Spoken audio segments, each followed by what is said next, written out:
terhadap kedua ibu bapa merupakan kunci kebahagiaan seseorang dunia dan akhirat kelak. Jamaah yang terhormat, berdasarkan hadis daripada Rasulullah sallallahu alaihi wasallam bahsabahu rawah.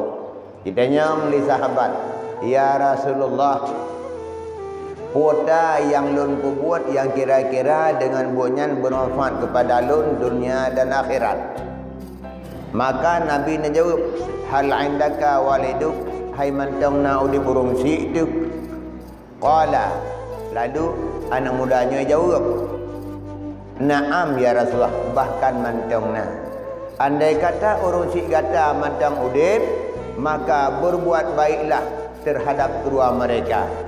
Sesungguhnya anak muda bila kata terbuat jeroh kepada dua maku, nyantuh baru terbuka pintu rezeki kata. Artinya bila kata karena sudi kiranya tak perhatikan terhadap apa yang dibutuhkan oleh kedua orang tuamu, pada ketika itu pula lah Allah akan mencintaimu. Artinya Allah akan menyempurnakan apa yang engkau butuhkan. Lalu Nabi lanjutkan, wallazi ba'asani nabi bil haqqi nabiyya, demi Allah hai anak muda, yang demi Allah hai anak muda, di mana Allah yang telah menciptakan daku sebagai nabinya. Andai kata sira urang gembira rezeki Allah, lalu dia berbuat baik terhadap kedua orang tuanya, maka kana ma'i fil jannah, urang yang bersama lung dalam surga. Jamaah yang terhormat, begitulah kira-kira manfaat dan hikmah yang kita peroleh bila kita sudi memperhatikan terhadap kesejahteraan kedua orang tua.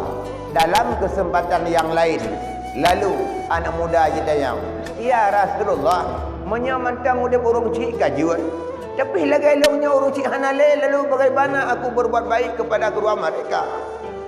Lalu Nabi menjawab, fal yatasaddaq anhuma. Anak muda, bila gata urung cik hanali, maka hendaklah engkau berbuat baik terhadap kedua mereka dengan cara engkau bersedekah atas nama dua mereka.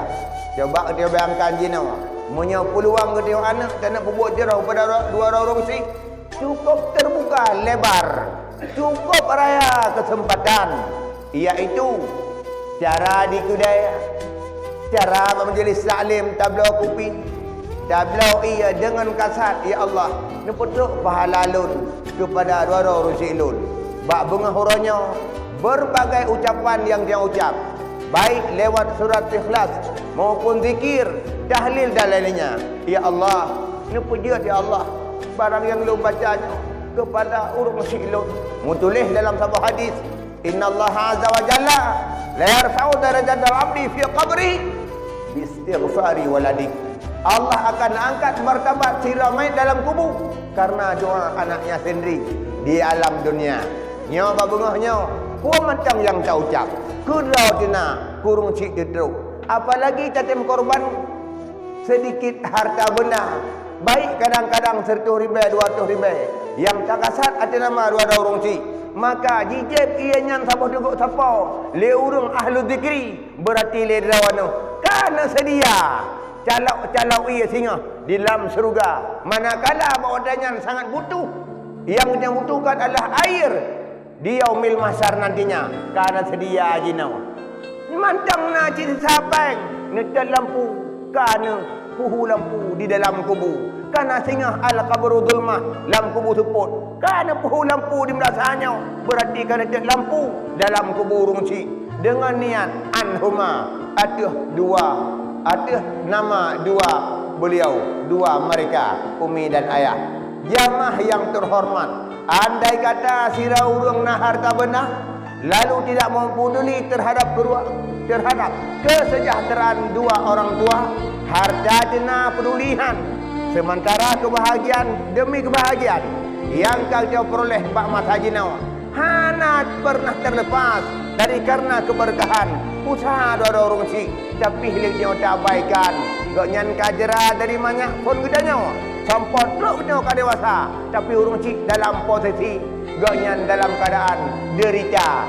Walasan bak wadai ubud han gesok pada baru demi ana bak wadai dia ubud hana pernah gecak kesenangan walaupun derita demi suksesnya buah hatinya bak uronyo gedanya ka sira urang yang terpandang dalam masyarakat di tengah-tengah masyarakat urang yang ka berguna urang ka kaya ka sukses ternyata urang cik dia mantang kehidupannya dalam sangat-sangat terpuruk maka jamaah yang terhormat mau tak mau rupanya waktu yang terjun tangan untuk membebaskan kedua orang tua daripada penderitaan hidup tapi beliau tak biarkan apa jadinya sebagaimana yang terjadi Bak Abdullah bin Salam di kalangan para sahabat Nabi nyo mengingat wadah tipu jamaah terhormat cerita Abdullah bin Salam insyaallah akan disampaikan kembali bak wadah jamaah pengajian rutin setiap Jumat mudah-mudahan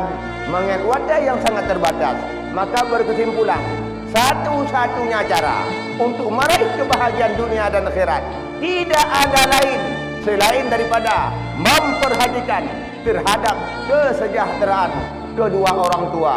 Melalui itulah kita akan meraih kemenangan dunia. Cara ini berbuat baik terhadap kedua ibu bapa merupakan kunci kebahagiaan seseorang dunia dan akhirat kelak. Jamaah yang terhormat berdasarkan hadis daripada Rasulullah sallallahu alaihi wasallam bahasa bahurawa. Kitanya meli sahabat, ya Rasulullah, poda yang nun buat yang kira-kira dengan bunyan bermanfaat kepada lun dunia dan akhirat. Maka Nabi menjawab, hal indaka waliduk, hai mantong na udi burung si itu. Qala, lalu anak mudanya jawab, na'am ya Rasulullah, bahkan mantong na. Andai kata urung si gata mantang udip, maka berbuat baiklah terhadap kedua mereka dan akhirat kelak. Baik kemudahan rezeki kah, baik bermanfaat umur yang kita miliki kah, dan sebagainya.